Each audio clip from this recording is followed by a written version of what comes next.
Tungabhadra dam లో gate కొట్టుకోకపోతే Karnataka government వదిలేశారు.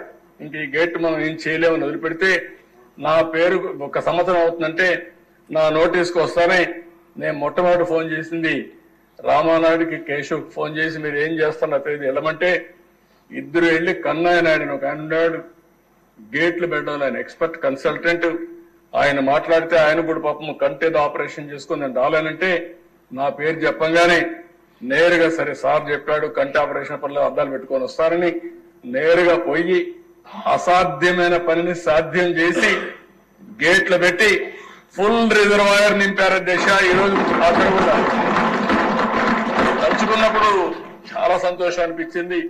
మొన్నైతే Karnataka government Kannayya నాయుడికి అవార్డు ఇచ్చారు, సన్మానం చేశారు ఆ పని చేసిన దానికి. ఇవన్నీ చరిత్రల దిశ, అలాంటి చరిత్ర సృష్టించారు. దీనికి మనస్ఫూర్తిగా అయితే పని ఇప్పుడే అయిపోలేదు. మొత్తం రాష్ట్రంలో అన్ని ప్రాజెక్టులు పూర్తి చేసి ప్రతి ఒక్క ఎకరాకు నీళ్లు ఇవ్వగలిగితే అది ఒక చరిత్ర. ఆ దిశగా పనిచేస్తాం. మీరు చెప్పిన పనులన్నీ కూడా మా వాళ్ళు రాసుకున్నారు. రాసుకున్న తర్వాత మీకు కూడా ఒక అవగాహన రావాలనే ఉద్దేశంతోనే కొంత సమయమైనా నేను డీటెయిల్డ్ గా చెప్పాలని చెప్పాను. మొత్తం ఆ ప్రాజెక్ట్స్ అన్ని మీరు చూస్తే ఏ నీళ్లు ఒకప్పుడు మనంతా ఆలోచించాడు. కరెంట్ వచ్చేది, ఎక్కడి నుంచి కరెంట్ వచ్చేది మనకు తెలియదు. అది హైడ్లా థర్మలా కూడా తెలియదు. మనకు కరెంట్ వచ్చేది మనం వాడేవాళ్ళం. ఈ రోజు ఆ పరిస్థితికి వచ్చాం.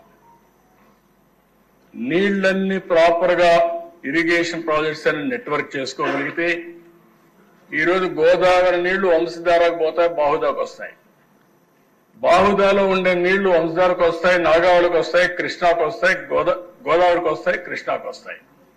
ఇక్కడి నుంచి కృష్ణా నీళ్లు నాగార్జున సాగర్కి మళ్ళా తీసుకుపోతే గోదావరి నీళ్లు, అక్కడి నుంచి రాయలసీమ బల్క్చర్ల తీసుకుపోయే పరిస్థితి వస్తుంది.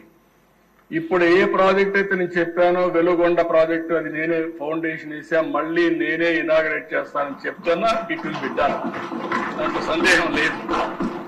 వీళ్ళు చేసిన తప్పుల వల్ల నీళ్లు ఇవ్వలేదు దేశ, ఏం పనులు చేయలేదు, పోయి ఫౌండేషన్ వేశారు.